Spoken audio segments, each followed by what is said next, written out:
센서라는 거는 회전자의 위치 센서입니다. 회전자의 위치 센서는 여러 가지가 있는데요. 먼저 리졸버라는 센서를 보도록 할게요.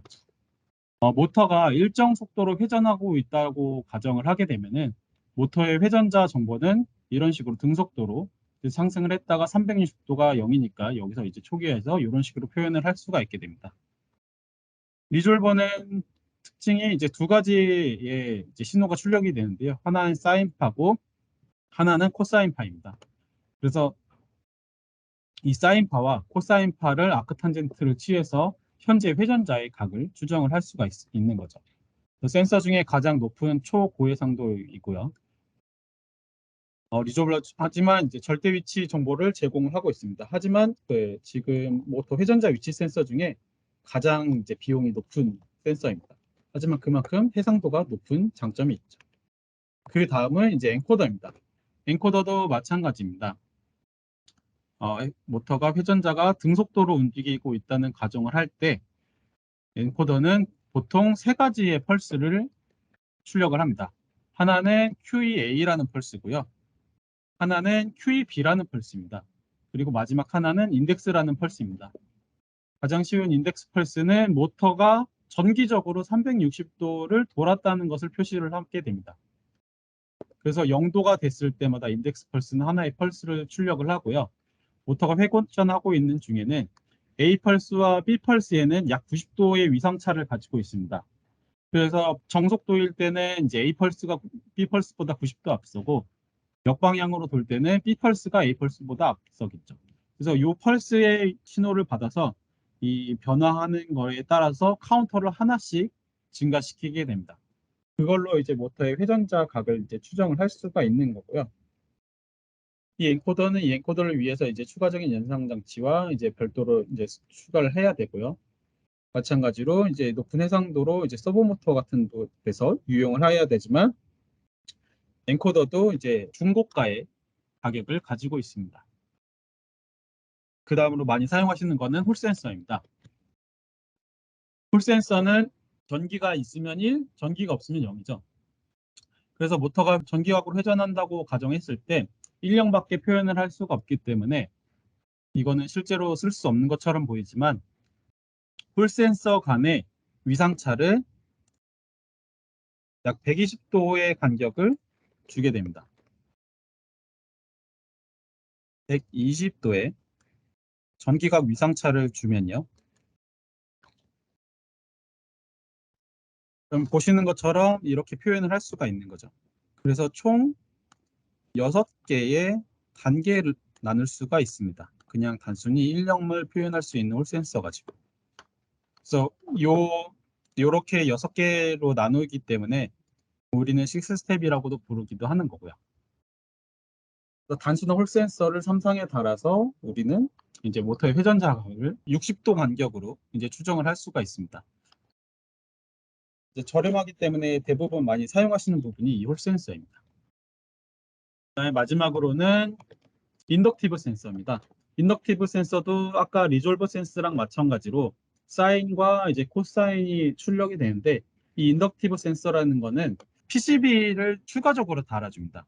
하나의 PCB에는 이런 전기적인 패턴이 그려져 있고요. 또 다른 PCB에는 이런 또 다른 이제 전기적인 패턴이 있습니다. 그래서 이 사이에 인덕턴스의 변화량을 가지고 마찬가지로 사인파와 코사인파를 이제 출력을 하게 됩니다. 이 인덕티브 센서의 가장 큰 장점은 온도의 변화에 영향이 낮습니다.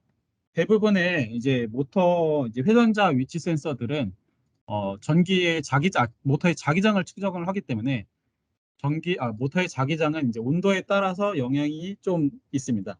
하지만 얘 같은 경우에는 인덕턴스를 측정을 하기 때문에 온도에 영향이 낮고요. 하지만 이제 별도의 PCB가 필요하기 때문에 모터 이제 간의 PCB와 이제 뭐 사이에 공간이 비다고 하면은 이 인덕티브 센서는 설치를 하지 못하겠죠. 마이크로칩에는 LX34050이나 이제 LX34330이 같은 이제 인덕티브 센서가 있고요. 오늘 사용하게 될 거는 이 홀 센서입니다. 아까 그림에서 이 부분이 홀 센서고요. 보시면은 홀 센서가 하나, 둘, 세 개가 달려 있습니다. 하지만 아까 제가 120도 간격으로 되어 있다고 봤는데 지금 보면 아무리 봐도 120도 간격은 아니죠. 그래서 지금 이거 같은 경우에서는 얘는 이제 2극 모터가 아니고 거의 한 8극 모터가 되는 거죠. 지금 보시게 되면은 실제로 봤을 때 약 한 30도 간격밖에 되지 않습니다. 그래서 원래는 이제 120도 간격으로 되어야 되기 때문에 4배가 되기 때문에 그래서 지금 얘는 이제 8극 모터이고요. 실제로는 기계적으로는 30도밖에 안 되지만 전기적으로 얘는 실제 120도 간격으로 달려 있는 겁니다. 그래서 이런 홀 센서를 이용해서 우리는 모터의 회전자 각을 추정을 할 거고요. 네, 아까와 똑같습니다. 방법은 동일하고요. 모터에 2개 이상의 전기를 흘려보내서 모터를 회전시키는데 만약에 회전 방향이 반대돼서 자기장이 바뀌게 되면은 모터가 이런 식으로 폴트가 나게 됩니다. 그렇기 때문에 모터의 센서에 딱 맞는 이제 전기를 잘 조정을 해야 되고요. 그래서 모터 위상에 따라서 회전자의 위치에 따른 전기를 인가하면은 부드럽게 모터를 회전시킬 수가 있는 겁니다. 그럼 홀 센서를 이용해서 어떻게 그 코드에 적용을 할까요? 여기서 A상은 2의 2승을 해당을 할 거고요. B상은 2의 1승을 해당할 거고 이제 C상은 2의 0승을 표현을 할 겁니다. 그렇게 되면은 첫 번째 스테이터스에서는요. A상이 1이 됐으니까 여긴 4고요. 여긴 꺼져 있으니까 0입니다. 여긴 켜져 있으니까 1이고요. 그래서 4 더하기 0 더하기 1 해서 5가 나오는 거고요. 그 다음 스텝은 여기가 켜져 있으니까 마찬가지로 4고 0이고 0이기 때문에 홀센서 값은 4입니다. 다음으로 4, 2, 0이기 때문에 홀센서 값은 0이고요. 그래서 모터가 정상적으로 돌면은 5, 4, 6, 2, 3 순서대로 홀센서가 회전을 할 겁니다. 그래서 이거는 모터 회사마다 조금씩 다를 수도 있기 때문에 좀 확인해 보셔야 되고요. 정상적으로 연결되어 있으면 이 순서대로 모터가 회전을 할 겁니다. 이게 계속 반복돼서 6개일까요? 아까랑 코드가 거의 비슷하고요. 아까처럼 이제 모터의 6가지 상태를 여기서 규정을 했습니다. 아까는 가로였는데 여기는 세로로 표현합니다. 3상에 대한 이제 PWM 상태를 정의가 되어 있고 아까랑 다 똑같고요. 다른 부분은 아까 타이머에 의해서 PWM 상태를 계속 변경시켰습니다. 그래서 일정한 상태로 변경을 했기 때문에 두티가 바뀌어도 모터의 속도가 달라지지는 않았는데요. 이번에는 IOC라고 돼 있어서 아까 인풋 캡처라고 잠깐 설명을 했는데요. 네, 보시면은 인풋 캡처 같은 경우에서는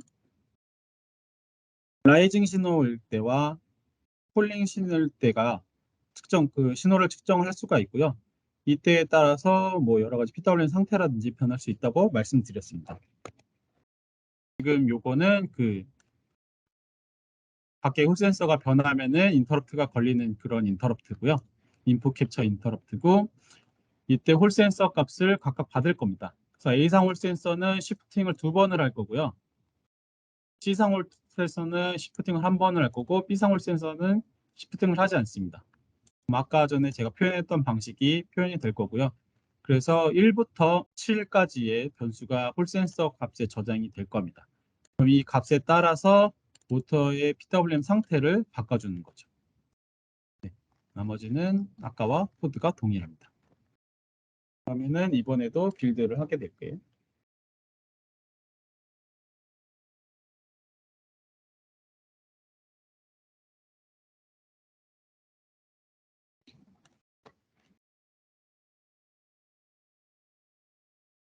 네.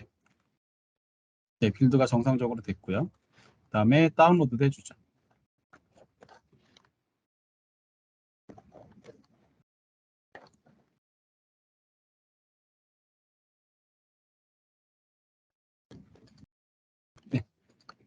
이 상태에서 컴포트 다시 확인하시고요. 그 다음에 연결을 눌러주시면은 이제 연결되는 것을 확인할 수가 있습니다. 그 다음으로 데이터 뷰를 클릭하셔서 오픈 와치 뷰에서 이걸 끌고 올게요. 다시 플러스를 눌러서 온오프 하나고요. 그 다음에 듀티 사이클이랑 홀 밸류를 추가를 하도록 하겠습니다. 그럼 지금 홀 밸류는 아까랑 다르게 고정되어 있음을 볼 수가 있습니다. 이 상태에서 제가 모터의 회전자를 손으로 돌리게 되면은 네, 홀 밸류 값이 바뀌는 걸 볼 수가 있고요. 그리고 오픈 와치 뷰에서도 오픈 스코프 뷰에서도 먼저 홀 센서 값을 보게 되면요. 홀 밸류를 추가를 하겠습니다. 그래서 샘플링을 계속을 하고 있고 얘를 이제 고정을 시킬게요. 좀 보시기 편하도록.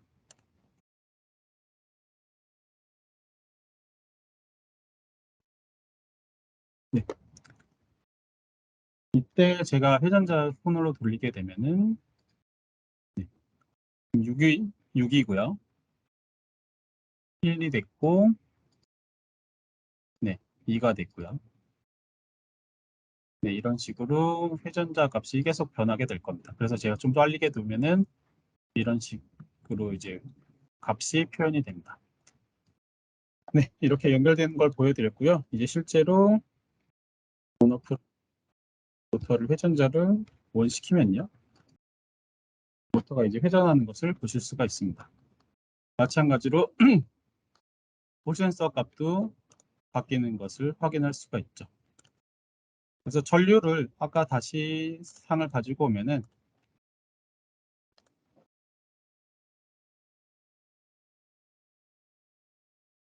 여기 고정시켜 놨네요. 다시 Y 플롯을 오토로 바꿀게요. 아까는 다시 얘 좀 고정시키도록 하겠습니다. 마이너스 아까 9,000까지 올라갔었죠? 마이너스 9,000 그다음에 플러스 9,000으로 Y축을 고정시키도록 하겠습니다. 그리고 개인 값을 홀센서 개인 값을 1000대를 줄게요. 아까는 이제 모터 돌릴 때 전류가 9,000까지 올라갔지만 지금은 이제 1000도 올라가지 않는 것을 확인할 수가 있습니다. 이제 거짓말일 수도 있으니까 제가 손으로 잡아 보면요. 중화가 증가할 거고요. 이때 상전류 값이 증가하는 것을 확인할 수가 있죠.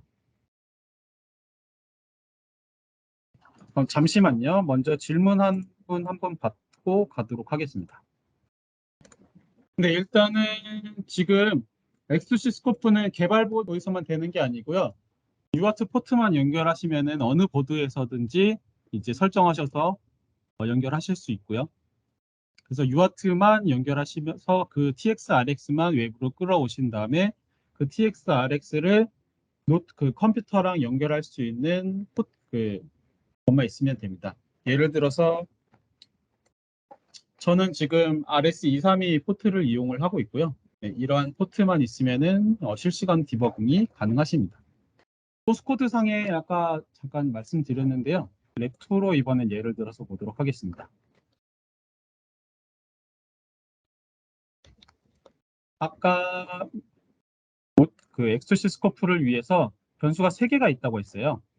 함수가 3개가 있다고 했죠. 하나는 init 엑스투시 스코프 init 함수고요. 하나는 엑스투시 스코프 커뮤니케이트 함수, 하나는 엑스투시 스코프 업데이트 함수입니다. 말 그대로 init 함수는 엑스투시 스코프를 이제 정의를 하는 거고요. 커뮤니케이트는 엑스투시 스코프를 연결을 할 거고, 업데이트 함수는 변수를 업데이트 할 겁니다. 그래서 메인문에 보시면은 엑스투시 스코프가 init 함수는 여기에서 이제 한번 수행이 되고요. 한 번만 수행이 됩니다. 그리고 엑스투시 스코프 커뮤니케이트 함수는 while 반복문 안에서 여기서 수행이 됩니다. 그 다음에 변수를 업데이트 해주는 엑스투시 스코프 업데이트 함수는 이 ADC 콜백에서 계속 반복되기 때문에 중요한 거는 엑스투시 스코프 업데이트 함수는 일정한 주기로 계속 반복적으로 업데이트를 해주셔야지 안 그러면은 지금 스코프 상에서 보시는 이러한 데이터들이 변수값을 실제로 보는 건 상관이 없는데 스코프 뷰에서 보시는 이러한 변수들의 값이 내가 원하는 값이 아닐 수가 있습니다.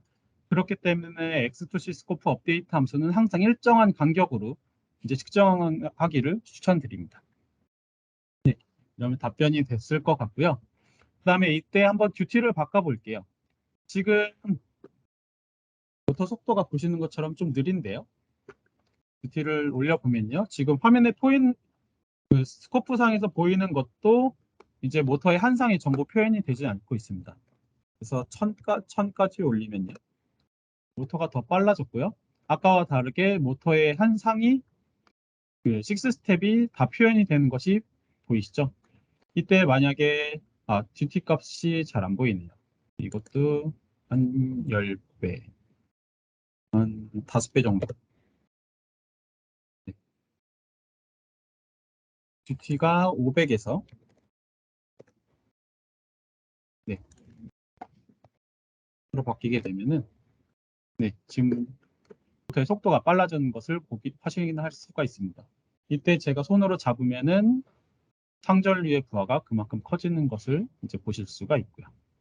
그래서 아까랑 다르게 강제 구동일 때는 모터의 소리도 많이 나고요. 전기도 많이 먹는데 풀 센서로 제대로 된 위치에 제대로 된 PWM 상태를 인가를 하니까 모터가 소비하는 전류도 엄청 줄어들고요. 그다음에 소음과 진동이 매우 줄어드는 것을 이제 확인할 수가 있겠네요.